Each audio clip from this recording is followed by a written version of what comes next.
Hi everyone, my name's Talia. Once again, welcome to today's Leadership Summit. I am one of the hosts from the Dose of Pharma team.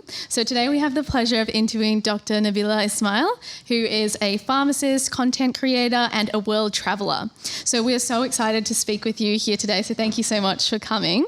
So to start off with, we have a few questions for you. So would you just be able to briefly introduce yourself and tell us about the things you juggle on a day-to-day basis?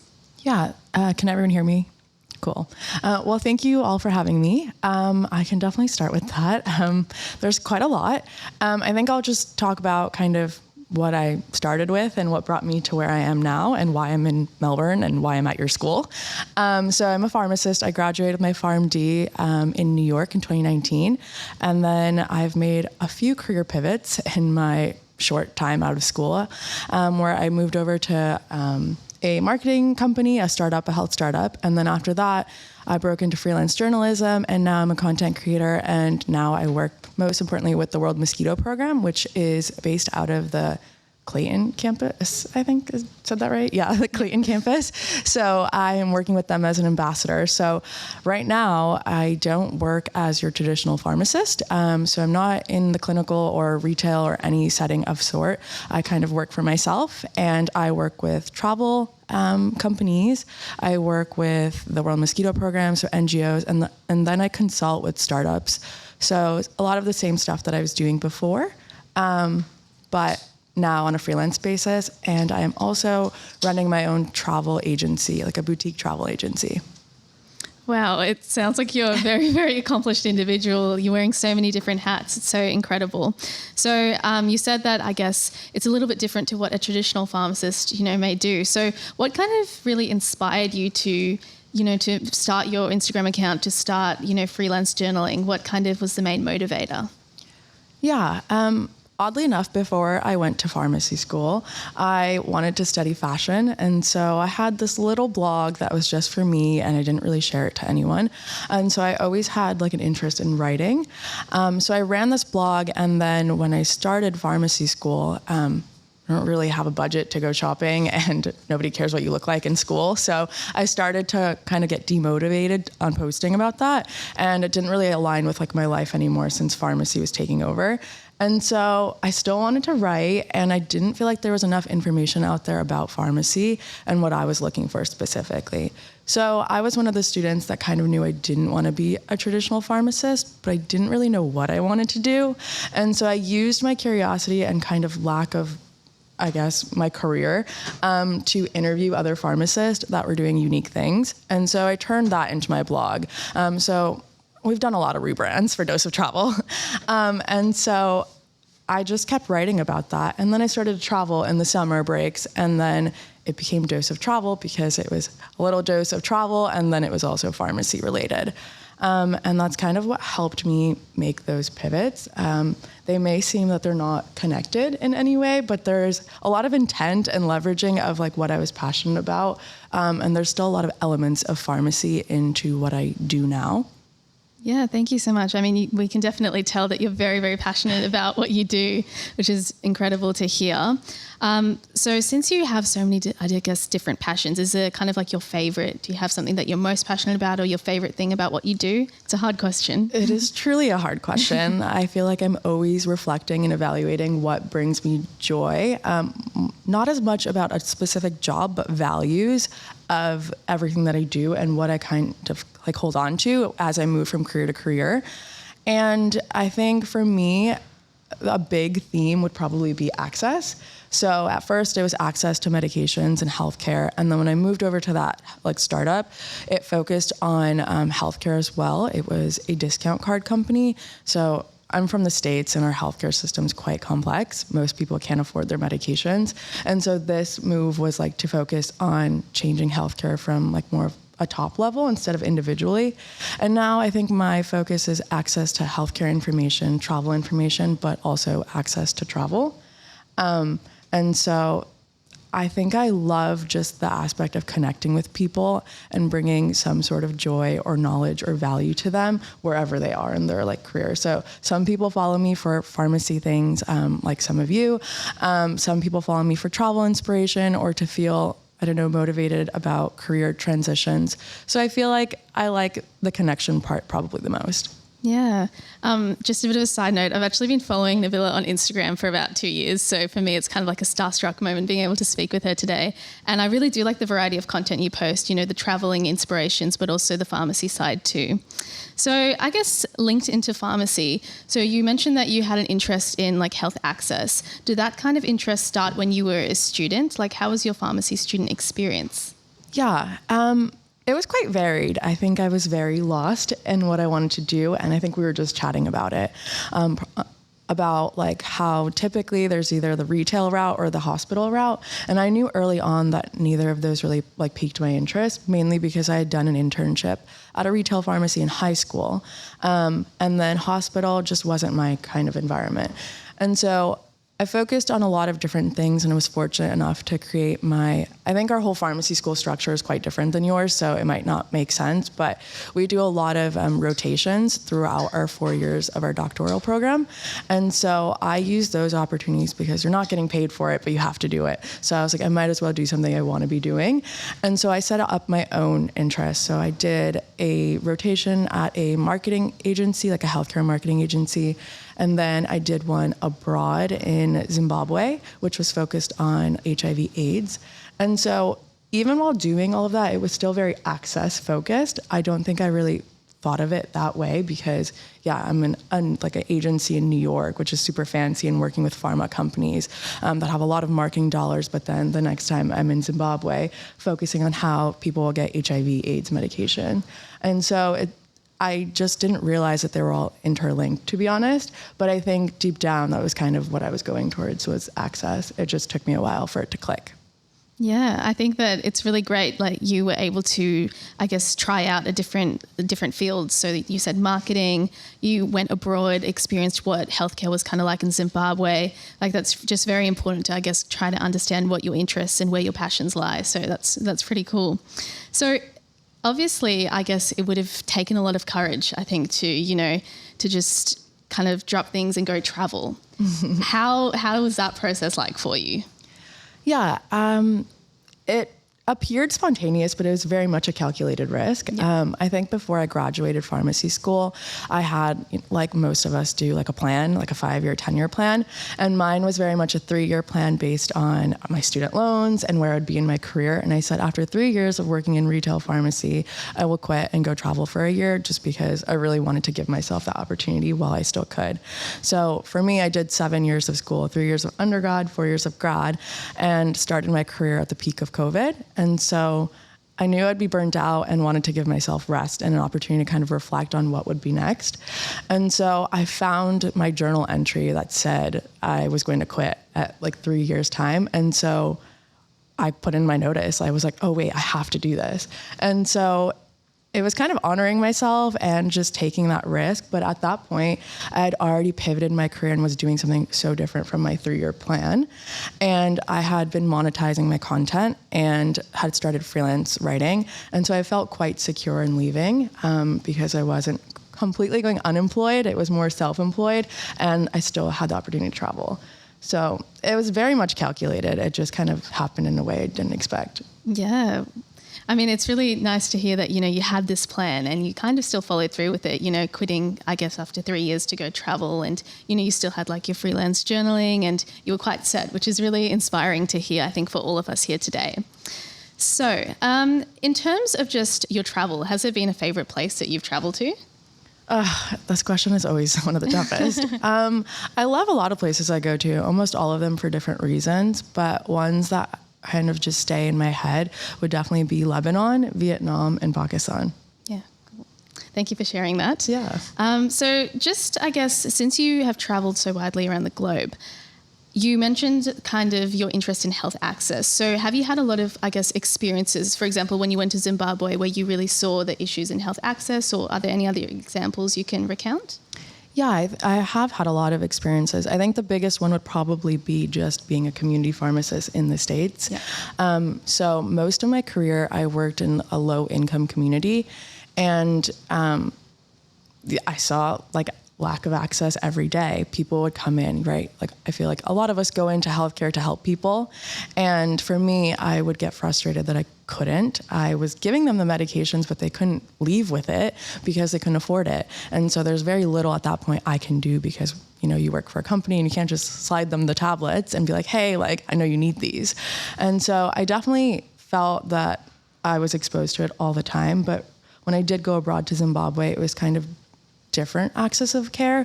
A lot of people didn't have very basic necessities like clean water, hygiene, or access to information, like even knowing what HIV AIDS like was and why they were even diagnosed with it. I remember going into like youth groups and hospitals where people are just like, I don't know why I have this, or like who gave it to me, and just not understanding the basics of like their disease. So they weren't even being provided like counseling or information, or even had access to go to a doctor, which I feel was different coming from the States. We usually can afford to at least go see a doctor and are a little bit more educated as to what we're like need treatment for. And then I did also go to Uganda on a research grant to focus on like inclusive hygiene and sanitation. And that's where I focused on, completely unrelated to pharmacy, but I would go to primary schools and we would assess how their like toilets, bathroom situation, and access to just hygiene in the school would affect dropout rates of students, and like menstruation specifically with women or girls. And just seeing that so many students didn't go because they couldn't even like get to the closest school, or didn't have the basic needs if they were disabled to sit in a classroom or to, you know, utilize a bathroom to stay like and get an education. So I have had a lot of experiences, but I think you kind of see it on a daily basis, just like in your own regular life too. Some people can't afford medication. Some people, you know, can't take a day off of work to go to a doctor to even see what's going on. Yeah, wow. It's thank you once again for sharing your experiences there. It's quite, I guess, scary as well to see the lack of, I guess, access and even health literacy, I guess, around the world. Yeah. So in relation to that, are there any other global challenges that you've seen, even if it's not related to health, that you think it's something that we should really like take action on? Yeah, I guess this one is related to health, but it's probably like top of mind because that's kind of why I'm here in Australia. So last year when I quit my job for like the world travels that I was going to go on, 2 weeks into it, I caught dengue fever in Bali, and that kind of changed a lot of things for me. Dengue typically isn't really, you know, severe for most people, especially if it's your first time or you're young and healthy, which I would consider myself to be both of those. I actually caught a severe form of it, hemorrhagic dengue fever, and so I was hospitalized for 2 weeks abroad in a country that I wasn't quite familiar with, didn't speak the language. And in the States, we don't really have dengue, especially in New York, more so like the Caribbean part. And so I was a little stressed. I definitely was scared because you can actually die from dengue. And since being diagnosed with dengue, I've heard a lot of stories of how young people who are traveling or just locals passed away with dengue. And that really got me inspired to share that information. This was one that tied both of my interests so well, like healthcare and travel. And so I hopped on TikTok and shared this video about like, hey, if you're coming to Bali, which I feel like so many people go to Bali, and maybe even more Australians since it's really close to you. And I shared what my experience was like and wanted to warn people. And I think now I've become really passionate about talking about dengue and tropical diseases or mosquito-borne diseases. And that's kind of been my focus. Yeah, I think that's really great that you shared that video on TikTok. That really, I think, must have helped raise a lot of awareness and really just educate people as to what's going on at the current moment. So, other than, do you think if there's anything else that people are just not aware of that's going on in the world right now that they should be aware of? I mean, there's a lot. I think there's a lot going on. Yeah. I don't even know where to begin. There's so many health issues. There's so many, obviously, like homelessness. I think the crisis, like recession with COVID, bouncing back from this like pandemic that we all went through. Mental health is definitely a big one that I'm really passionate about. And I think it affects so many people, and sometimes you don't know, like especially with students who are, excited to like, you have to take care of yourself. So mental health is something I'm really passionate about. Dengue fever and mosquito-borne diseases, like I mentioned. Those are probably like my two that but obviously the list could go on. I mean, I guess as students, we're all probably sitting here wondering like what we could do, how we can kind of evoke change. So do you have any advice on how we can kind of look into, I guess, health accessibility and literacy and how we can, go about improving it, sorry? Yeah. Well, I think using your voice, I think we kind of forget, especially, I don't know how it is for your school, but when I was in pharmacy school, I was surrounded by all pharmacy students. So we were all kind of on the same level, like all really smart, quote unquote, all going for like the same degree and looking for the same job. So you start to compare yourself with the people you're around, but you kind of forget that you are like surrounded by a very niche group of people. And like, if you leave that group, not everyone's going to be super well educated in pharmacy or have the same knowledge. And I think we tend to downplay ourselves and say, oh, I have nothing to offer. Like, we're all like going for the same thing. Like my friend, she's also a pharmacist or whatever. And I think we forget to use our own unique experiences and kind of forget that even the smallest things can really make a difference. So your own background of like where you grew up and how you grew up, your socioeconomic status, all of those things, like sharing your story definitely matters, but also having real world experiences. So when you go out into your internships or have jobs, I feel like it allows you to see a lot more. And really find your own voice, whether it is in focusing on access or mental health.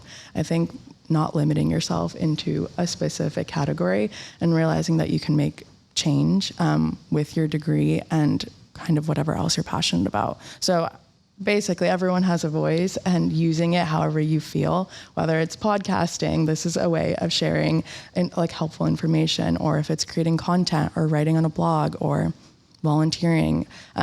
There's so many things that we probably already do as well. Yeah, and just on, I guess, that point about, empowering us to use our voice, did you find that through traveling you felt more empowered to do so, or you had, more, courage to speak up about what you thought was right? Yeah, I think solo traveling probably gave me a lot of confidence that I may have not had otherwise, because I tended to, compare myself when you're in school. So being on your own, being able to reflect and kind of seeing things that you don't normally see allowed me to open my eyes, but also realize that anyone can make a difference. Like I am sometimes like a foreigner in another country, but I can see different things, and that helps me kind of bring back some knowledge. But it's definitely given me the confidence to go up online and do pretty much everything that I've done. And I would argue if I didn't travel, I probably wouldn't even have gone to pharmacy school. Like travel was a big part of my even pharmacy journey. Wow. Would you be able to, elaborate a little bit more about travel in your pharmacy journey, maybe as like from an undergraduate perspective? Yeah. Well, I started traveling quite young. So after my first year, like freshman year, I moved to Spain to be an au pair. I was essentially looking for things to add to my resume, but I really wanted to travel as well. And I was a broke student, so I decided to get a job abroad. And that allowed me to have a very unique experience where I lived with a family and took care of children at the age of 18, of like a 6, 5, and 2-year-old. But it also allowed me to, I was just really interested in pharmacy at that point. And so I would go to the pharmacies in Spain and see like what that whole deal was about. I think sometimes most of my experiences didn't really align with pharmacy, but somehow helped me get the soft skills that a lot of us don't realize are important, like being able to speak clearly and, being able to talk to your patients, soft like communication skills, leadership, speaking. And I think that really helped me going into my interview and thinking even, hey, like I can actually do this, because our pharmacy program is quite rigorous where you have to apply after your undergrad. And they give you a bunch of assessments. And then even when you are in pharmacy school, you have a bunch of assessments on your soft skills and how you could talk to patients, cultural competency. And I feel like since I had such, varied experiences already in the real world, it was a lot easier to do that. Yeah, no, that's really cool. And it's cool to hear that you were an au pair in Spain. Like that's probably an experience that not a lot of us have had. So it's nice to hear that you can go abroad and do different things. So in terms of, I guess, developing those soft skills that you mentioned, are there any, other than, I guess, like communication and public speaking, like are there any ones that really come to mind that you really developed whilst traveling? Maybe like decision making or like adaptability? Yeah, a lot of things. Decision making was definitely one of them. I don't know. I tend to ruminate on a lot of things, but when you're on your own, like when you are sick with dengue, you have to make decisions really fast as to like how to find the hospital, where to like admit yourself and how to take care of yourself. So decision making is definitely one of them. And that's why I think leaving my job was a lot easier, because I knew what I wanted. Otherwise, I probably would have consulted everyone else and I probably wouldn't be here, because not everyone was supportive of me leaving a very stable job. Active listening, I would say, and like empathy, I think are really important, especially for like leaders. Just being able to know when to sit back and listen, especially in healthcare.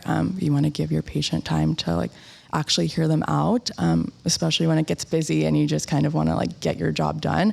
I think those are also very important ones that I learned while traveling, and also just listening to myself, like being able to sit and reflect. I know like as a student and as a working professional, I did not allow myself to rest or sit. Like I had to be doing something at every moment.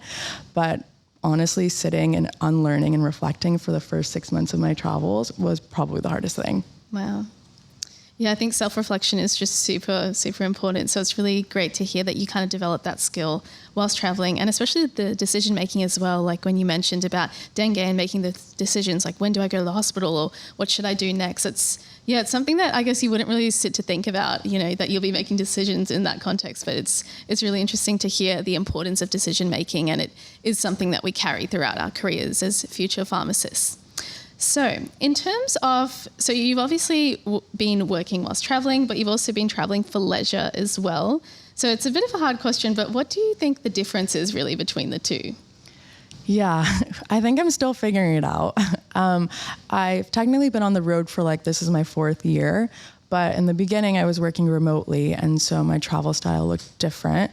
And now I'm also reevaluating, because my year of travel, which was supposed to be for fun, is technically up, and now I've entered year 2, and this was not part of the plan. And so starting a boutique travel agency and travel club was also not part of the plan. So now I'm realizing that I can't work and travel as much. And so I'm looking to slow down my travels. But last year, it was very much with no real focus or pressure to work. It was more so to do things that I felt called to. So I studied Arabic for 1 month in Jordan. I took a barista course in Kenya. I volunteered in Lebanon for 6 weeks with refugees. So these are all things that I had been wanting to do. And so they were in some ways still like me doing something, I guess, and not just, going to go see museums or going out every day, but more so experiential travel. Versus now I find myself holing up at a co-working space in a certain city for a month, and just working. So I think that's how they look different. Yeah, thank you. Yeah, I feel like you would through, I guess, traveling, and especially you said working with refugees, you'd really learn a lot about the different cultures around the world, it's so important, as you mentioned before, to have a really good cultural understanding and appreciation too. So you wear a lot of different hats. So do you have any advice, I guess, on time management? I think you have to carve out time for things that really interest you. It's really easy to kind of forget about yourself when you're in the midst of everything. And so for me personally, I think time management's different for everyone. I like to block out me time or things that I need to do, and creating a routine for yourself is really helpful, I feel because you don't waste time and trying to figure out what you need to do. So if you have a routine, you know exactly what you're going to be doing. So I definitely recommend taking either a day for yourself as students, one day where you just don't do schoolwork, you don't study, you don't do anything related to your degree, and allow yourself to kind of do something out of the box. But definitely an hour or 2 for yourself, because self-care is so important. Yeah, definitely. And I feel in this crazy fast-paced life that we live in, it's sometimes easy to, I guess, lose sight of that. Yeah. So it's really, it's nice to hear that, taking a day for yourself is okay. You don't have to be studying all the time, which is really good. So one of our, I guess, our final questions from me is, do you just have any general advice for our students here about following your passions and your dreams? Yeah. I think, don't lose sight of it when you're in school. I think it's really easy to just focus on the end game and kind of lose yourself. Your grades really aren't that serious after you leave, I promise you. Allow yourself that self-care, but allow yourself to explore while you're in school as well. I think it's the best time to do it. You're already in this discovery phase of what you want to do with your life, so you might as well kind of branch out, whether if you have an interest in maybe another discipline, see if you can take an elective. Just allow yourself to explore, and if you don't know what you want to do, figure out what you don't want to do. That kind of helps you figure out, okay, at least you can cross this off the list. And just have fun. You're only a student once. I know I could give you the classic, like, cliche things about what you should do, but honestly, sometimes it's nice to not have control, because if you allow yourself to have like the unexpected and lean into the discomfort, really cool things happen. Like, I could never imagine myself being here right now, like, ever.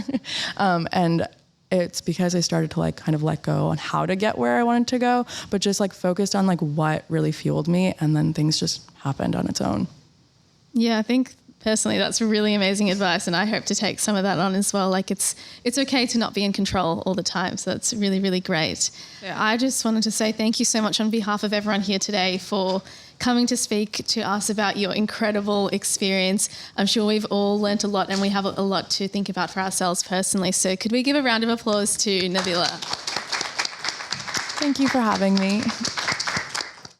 Dose of Pharma acknowledges the traditional custodians of the various lands throughout Australia on which we connect today, and pays respect to elders past, present, and future.